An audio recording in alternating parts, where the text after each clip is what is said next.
بسم الله الرحمن الرحیم. شنونده های عزیز رادیو صدای شریعت، السلام علیکم و رحمت الله و برکاته.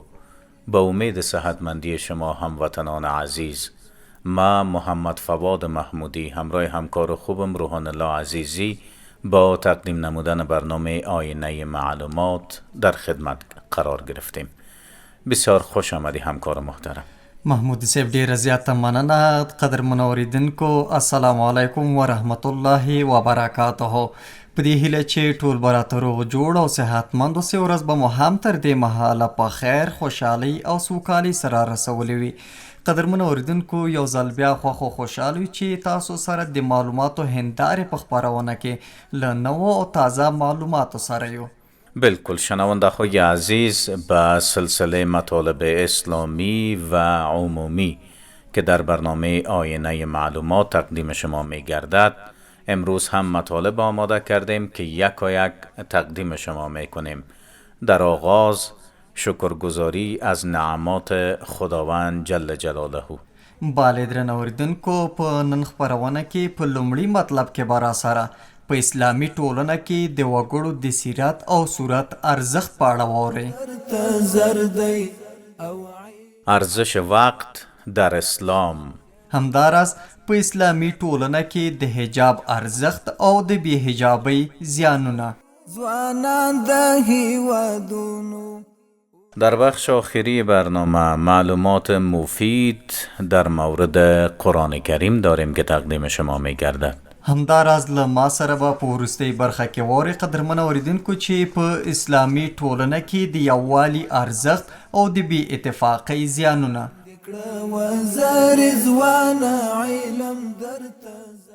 تک تک مطالب تقدیمتان میکنیم، اما از اینجا آغاز میکنیم. شکرگزاری از نعمات خداوند جل جلاله به معنای قدردانی و ستایش از تمامی نعمتها و برکات است که خداوند جل جلاله به انسانها عطا کرده است.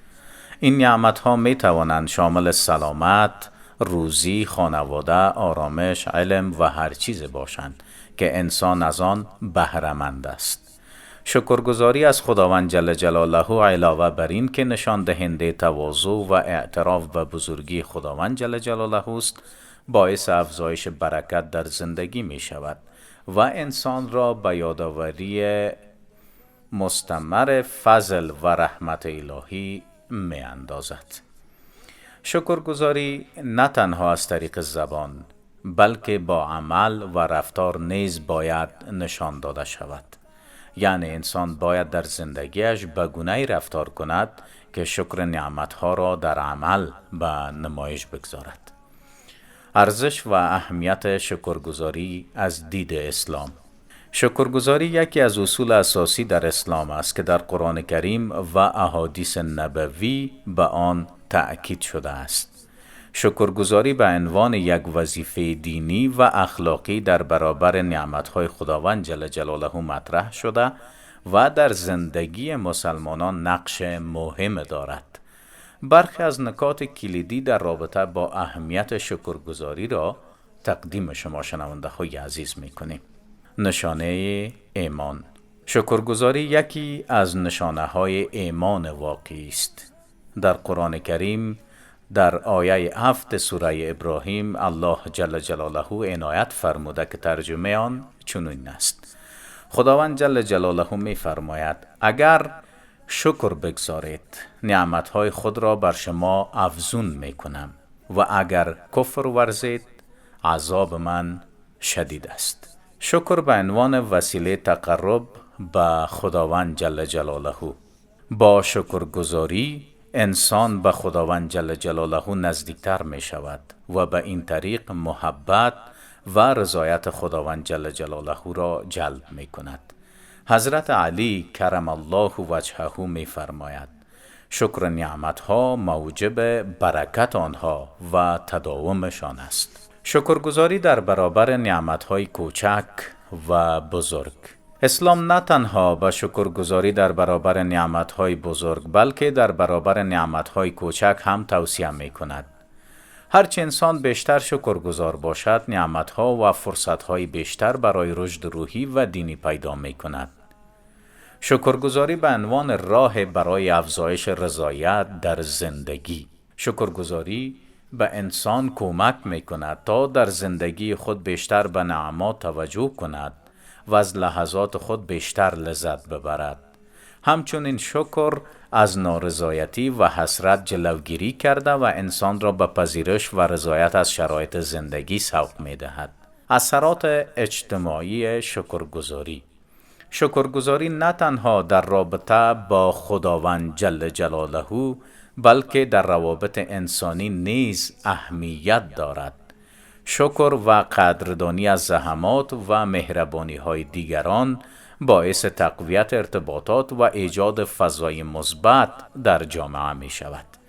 در کل، شکرگزاری در اسلام ابزار است برای تقویت ارتباط با خداوند جل جلاله، افزایش رضایت و آرامش در زندگی و در نهایت مسیر رشد معنوی و انسانی. بله درنه اوریدونکو، لکه څنګه چې مخکې مو هم یادونه وکړله، په اسلامي ټولنه کې د وګړو د سیرت او صورت ارزښت په اړه واورئ. اسلام د انسان د ژوند هر اړخ ته ځانګړې پاملرنه کړې ده. د انسان ظاهري بڼه یعنې صورت او باطني اخلاق او کړنې یعنې سیرت دواړه د اسلامي ټولنې په جوړښت او پرمختګ کې مهم رول لري. اسلام نه یوازې د انسان ظاهري پاکوالي او ښکلا ته ارزښت ورکوي، بلکې د هغه د اخلاقو، کردار او نیکو اعمالو اهمیت تر دې هم لوړ ګڼي. صورت د انسان ظاهري څیرې، لباس او پاکوالي ته ویل کیږي.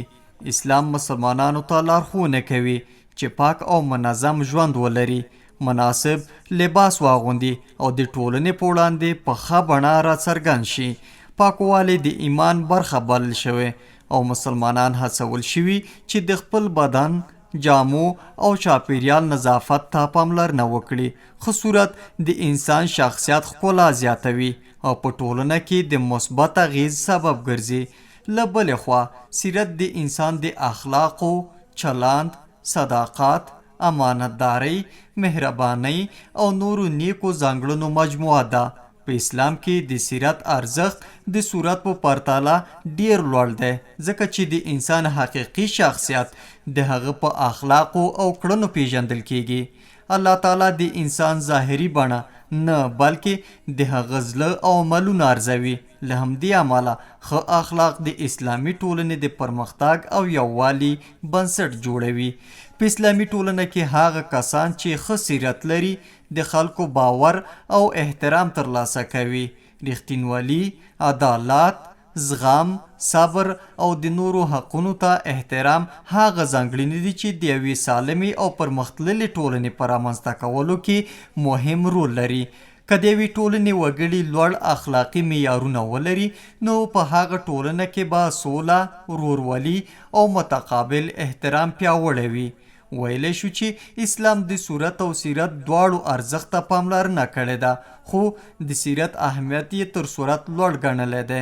غوره مسلمان هغه څوک دی چې هم ظاهري پاکوالی، ښه بڼه ولري او هم د ښو اخلاقو او نیکو اعمالو څښتن وي. د همدې ځانګړنو په لرلو سره اسلامي ټولنه کولی شي د پرمختګ، سوکالۍ او اخلاقي لوړتیا لوړو پوړونو ته ورسیږي. نو درنو اوریدونکو، اسلامي ټولنه هغه وخت پرمختګ او سوکالۍ لور ته حرکت ورکولی شي چې وګړي د ظاهري ښکلا ترڅنګ د باطني اصلاح او اخلاقي روزنې ته هم پاملرنه وکړي. سیرت او صورت دواړه د انسان د شخصیت دوه مهم اړخونه دي چې د ټولنې په جوړښت، ثبات او پرمختګ کې اغیزمن رول لري. د اسلام له نظره ښه سیرت د انسان د شخصیت تر ټولو ستره پانګه ده. ښه اخلاق نه یوازې د فردي ژوند د بریا سبب ګرځي، بلکې د ټولنې د یووالي او همغږۍ لپاره هم بنسټیز اهمیت لري. کله چې د یوې ټولنې وګړي په خپلو اړیکو کې صداقت، وفاداري، امانتداري او عدالت مراعات کړي، نو په ټولنه کې د باور فضا رامنځته کیږي. باور هغه ځواک دی چې د ټولنې پرمختګ، اقتصادي ودې او ټولنیز ثبات اساس جوړوي. همدارنګه اسلامي اخلاق د کورنۍ د پیاوړتیا لپاره مهم ارزښت لري. که د کورنۍ غړي یو له بل سره په مینه، احترام او زغم چلند وکړي نو د کورنۍ فضا به آرامه او سالمه وي. له سالمې کورنۍ څخه سالم افراد او له سالمو افرادو څخه سالمه ټولنه رامنځته کیږي. له همدې امله اسلام د مور او پلار احترام، د خپلوانو پالنه او د ګاونډیانو حقونو ته ځانګړې پاملرنه کړې ده. له بلې خوا صورت او ظاهري پاکوالی هم د اسلامي تمدن یوه مهمه برخه ده. مسلمان باید په خپلو جامو، بدن او چاپیریال کې پاکوالی مراعات کړي. پاک او منظم انسان د نورو خلکو په زړونو کې د احترام احساس پیدا کوي. د عامه ځایونو پاک ساتل، د مسجدونو احترام، د کوڅو او لارو نظافت او د چاپیریال ساتنه هغه چارې دي چې د اسلامي ټولنې ښکلا او پرمختګ څرګندوي. نو درنو اوریدونکو، په پایله کې ویلی شو چې د اسلامي ټولنې د پرمختګ، یووالي او سوکالۍ لپاره د سیرت او صورت دواړو ارزښت ډیر لوړ دی. صورت د انسان ظاهري ښکلا او نظم څرګندوي، خو سیرت د هغه د شخصیت حقیقي هنداره ده. که مسلمانان خپل ظاهر په پاکوالي او خپل باطن په ښو اخلاقو، صداقت او تقوا ښکلی کړي نو یوه پیاوړې، باعزته او پرمختللی اسلامی ټولنه به رامنځته شي. شنونده های عزیز، در این لحظات از برنامه یک وقفه کوتاه میگیریم. بعد از وقفه برنامه ادامه دارد. خوب میلی دلی انشالله دا زل جوڑیگی دا وطن آبادیگی دا د معلوماتو هنداره آینه معلومات د ترش پولغیگی وزیرنا کیگی دا وطن آبادیگی دا وطن آبادیگی. بیا هم ښه راغلاست او هرکلی ټولو خوږو قدرمنو اورېدونکو ته چې همدا شیبه را سره د معلوماتو هنداره خپرونه له شریعت غږ رادیو 93 FM څپو څخه په مینه اوري. ارزش وقت در اسلام بدون شک وقت گرانبهاست. آن را نمی شود با طلا و اجناس و زیورات قیمتی محاسبه کرد. به دلیل اینکه شیء گران قیمت را می توان پیدا کرد، در کوتاه مدت یا هم مدت طولانی تر به دست خواهد آمد، اما وقت از دست رفته دوباره بدیل یا عوض ندارد. مهمترین چیز در زندگی انسان که از ارزش والای برخوردار است وقت می باشد که در واقع شیرازه حیات ما را تشکیل می دهد. ارزش وقت از آنجا دانسته می شود که خداوند جل جلاله در قرآن کریم سوره را به نام عصر یا وقت یا زمان فرو فرستاده و در جاهای دیگر از قرآن کریم به برخه‌های از زمان اشارات داشته است و در جای جای قرآن کریم برای بیان اهمیت آن به آن قسم یاد کرده است. و در احادیث نبوی نیز داریم که رسول الله صلی الله علیه و آله و سلم فرمودند، ترجمه: در روز قیامت از عمر انسان به طور عموم و از جوانی به طور خصوص پرسیده می شود که در چی راه سپری شده است. و همچنان فرمودند فراغت را قبل از این که مشغول شوی غنیمت بشمار. اینها همه بیانگر ارزش و اهمیت وقت است که به طور مختصر و فشرده بیان شد. پس حال بر ماست تا از وقت خویش به طور درست در قالب یک برنامه ریزی دقیق استفاده بهینه نماییم. و همچنان در دین مقدس اسلام وقت از مقام و منزلت بسیار مهم برخوردار است. وقت در آموزه های اسلامی از اهمیت بسیار بزرگی برخوردار است، چنانچه سرور کائنات ناجی بشریت حضرت محمد مصطفی صلی الله علیه و آله و سلم در مورد اهمیت و وقت و زمان ارشاد و مهربانی می کند. دو نعمتند که بسیاری از مردم در استفاده درست از آن دچار زیان و ضرر می شوند: صحتمندی و فراغت. فراغت دلالت به نعمت وقت دارد و ممکن است که انسان در فرصتهای مناسب وقت و زمان را در گرو اعمال شایسته قرار دهد. چی کمترین غفلت در مورد وقت زندگی فردی و اجتماعی را به مخاطره می اندازد و اسباب و ابزار تباهی جوامع را فراهم آورده و ممکن که آن را قرنها به عقب براند.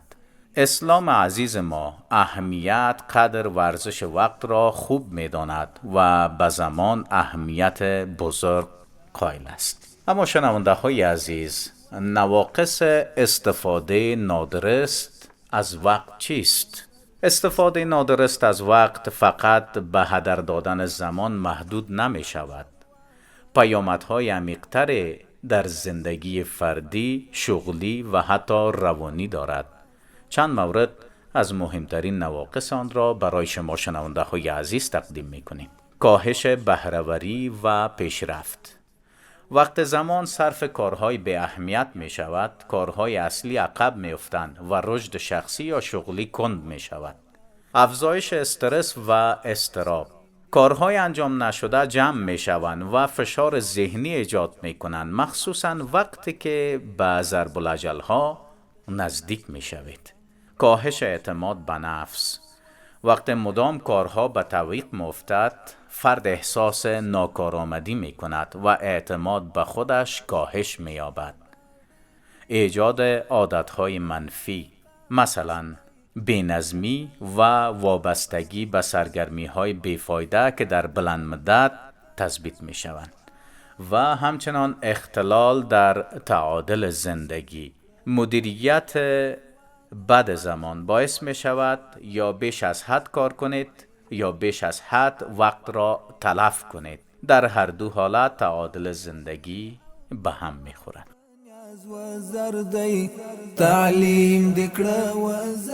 بله درنو اوریدونکو، په دوهم مطلب کې به راسره په اسلامي ټولنه کې د حجاب ارزښت او د بې حجابۍ زیانونه واورئ.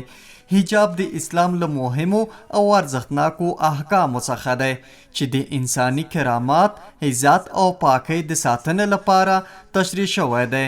اسلام د ژوند په ټولو برخو کې د انسان د شخصیت د ساتنې او لوړتیا لپاره لارښوونې کړي دي او حجاب هم د همدې لارښوونو یوه مهمه برخه ده. حجاب یوازې د لباس نوم نه دی، بلکې د اخلاقو، حیا او پاکلمنۍ یو بشپړ نظام دی چې د فرد او ټولنې د اصلاح لپاره مهم رول لري. د اسلام له نظره حجاب د ښځې د عزت او وقار ساتونکی دی. هغه ښځه چې د اسلامي اصولو مطابق حجاب مراعتوي خپل شخصیت د ظاهري ښکلا له نندارې پورته ساتي او د خلکو پام د هغې شخصیت، اخلاقو او وړتیاو ته را اړوي.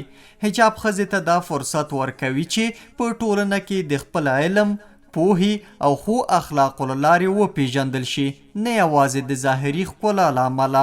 حجاب د ټولنې د اخلاقي سلامتۍ لپاره هم ډیر مهم دی.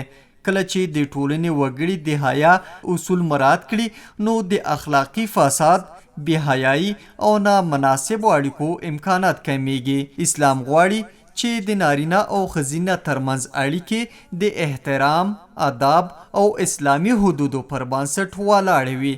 حجاب د همدې موخې د ترلاسه کولو لپاره یوه اغیزمنه وسیله ده. سربیره پر دې، حجاب د کورنۍ د ثبات او پیاوړتیا سبب هم ګرځي. کورنۍ د ټولنې بنسټ دی او د کورنۍ سالم پاتې کېدل د ټولنې د سلامتۍ لپاره ضروری دي. کله چې د حیا او اسلامي ارزښتونو فضا پیاوړې وي، نو د کورنیو ترمنځ د باور، وفادارۍ او احترام اړیکې هم ټینګې پاتې کیږي. په داسې ټولنه کې د کورنیو د ماتېدو، شخړو او اخلاقي ستونزو کچه راټیټیږي. حجاب یوازې د ښځو لپاره نه، بلکې د نارینه‌و لپاره هم د سترګو، اخلاقو او چلند د حجاب مفهوم لري. اسلام نارینه او ښځینه دواړو ته د پاکو اخلاقو، حیا او عزت سپارښتنه کړې ده. له همدې امله د حجاب اصلي موخه د ټولنې د اخلاقي چاپیریال ساتنه او د انساني کرامت خوندي کول دي. له بلې خوا بې حجابي په ټولنه کې بېلابېلې منفي اغیزې لري. کله چې د حیا ارزښتونه کمزوري شي نو اخلاقي ستونزې ډیریږي او د خلکو ترمنځ د احترام فضا زیانمنېږي. بې حجابي په ځینو مواردو کې د ظاهري ښکلا پر بنسټ د انسان د ارزونې فرهنګ پیاوړی کوي چې له امله یې د شخصیت، علم او اخلاقو ارزښت کمیږي. د بې حجابۍ یو بل زیان دا دی چې د ټولنې د اخلاقي حساسیتونو د کمزوري کېدو سبب کېدی شي. کله چې خلک د اسلامي او اخلاقي ارزښتونو پر ځای یوازې ظاهري بڼې ته اهمیت ورکړي نو د حیا، وقار او احترام مفاهیم ورو خپل اهمیت له لاسه ورکوي. دا چاره د ټولنیزو اړیکو پر کیفیت هم منفي اغیزې کوي. همدارنګه بې حجابي د ځینو کورنیو او ټولنیزو ستونزو د زیاتېدو لامل هم ګرځېدی شي. که په ټولنه کې د حیا فضا کمزوري شي نو د ناسمو اړیکو، کورنیو اختلافاتو او اخلاقي ستونزو امکانات زیاتېږي. اسلام د همدې زیانونو د مخنیوي لپاره د حجاب حکم کړی دی څو د فرد او ټولنې عزت پکې خوندي پاتې شي. درنو اوریدونکو، د خپرونې په دې برخه کې یوه لنډه دمه اخلو. له لنډې دمې نه وروسته بیا هم خپرونه جریان لري. له موږ سره اوسئ. علم درته زر دی او علم درته زر دی. با حجاب خواهرم داری نقاب خواهرم. خواهر مسلمان، آزادی واقعی در کرامت است، نه در نمایش. زن که خود را برای خداوند جل جلاله می پوشاند بالاتر از آن است که برای نگاه دیگران لباس بپوشد. باعثی توصیف من چهره گلاب د فضایل و وسایل هم ضرورت دی، وسایل هم ضرورت. بازم خوش آمدین شنونده خوی عزیز. آهسته آهسته رسیدیم به بخش آخری برنامه. در این بخش هم دو مطلب زیبا و اسلامی تقدیم شما می گردد. معلومات در مورد قرآن کریم.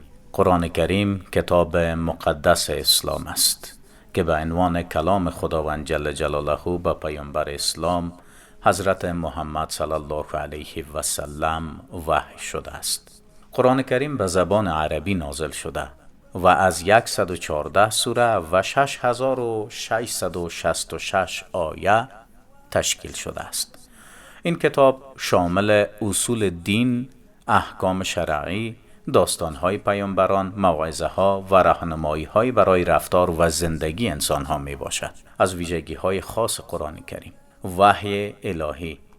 قرآن کریم به عنوان کلام مستقیم خداوند جل جلاله به پیامبر اسلام حضرت محمد صلی الله علیه و سلم در طول 23 سال به تدریج نازل شده است. زبان عربی. قرآن کریم به زبان عربی فصیح و بدون هیچ گونه تناقض یا تغییر نازل شده و از آن زمان تا کنون به بسیاری از زبانهای دنیا ترجمه شده است. معجزه جاوید.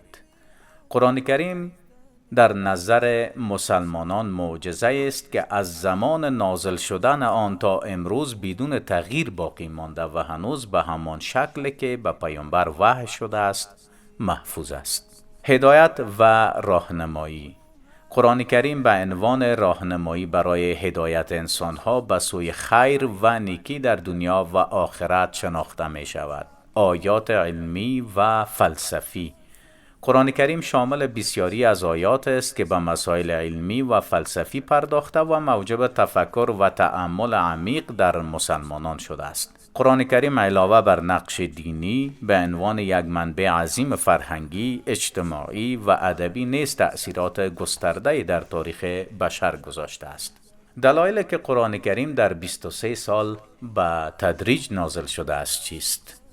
قرآن کریم در طول 23 سال به تدریج نازل شده است و این امر دلایل مختلف دارد که در زمینه‌های مختلف فرهنگی، اجتماعی، تاریخی و دینی قابل بررسی است. تسهیل در فهم و عمل. یکی از مهمترین دلایل نزول تدریجی قرآن کریم این بود که این روش باعث می شد آیات به طور تدریجی در ذهن مردم جا بیفتد و آنها بهتر بتوانند درک کنند و به دستورات قرآن کریم عمل کنند. این تدریج به نوع برای تطبیق تدریجی مسائل جدید اسلامی با شرایط موجود در جامعه عربی آن زمان مفید بود. پاسخ به نیازهای زمانی و شرایط اجتماعی. نزول قرآن کریم تدریجی بود تا به طور خاص به مشکلات، نیازها و شرایط خاص جامعه مکه و مدینه منوره در آن دوران پاسخ دهد. در هر وقت زمان آیات جدید به مسائل و چالش‌های جدیدی که مسلمانان به آن مواجه بودند اشاره می‌کرد. تقویت ایمان و استحکام روانی.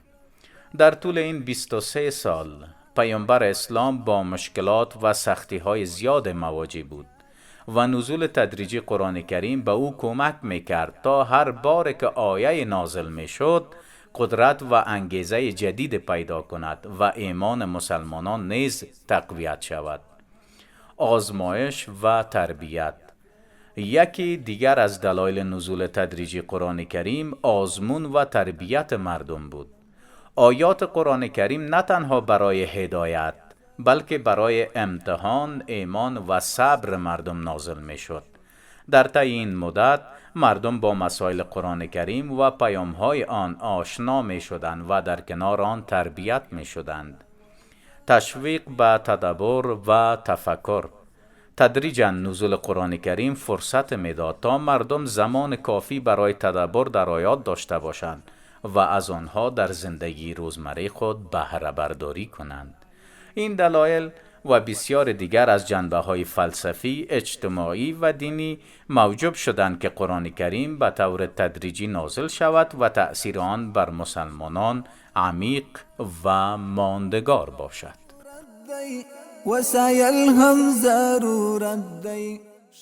بله درنو اوریدونکو، ورسېدو د خپرونې وروستي مطلب ته.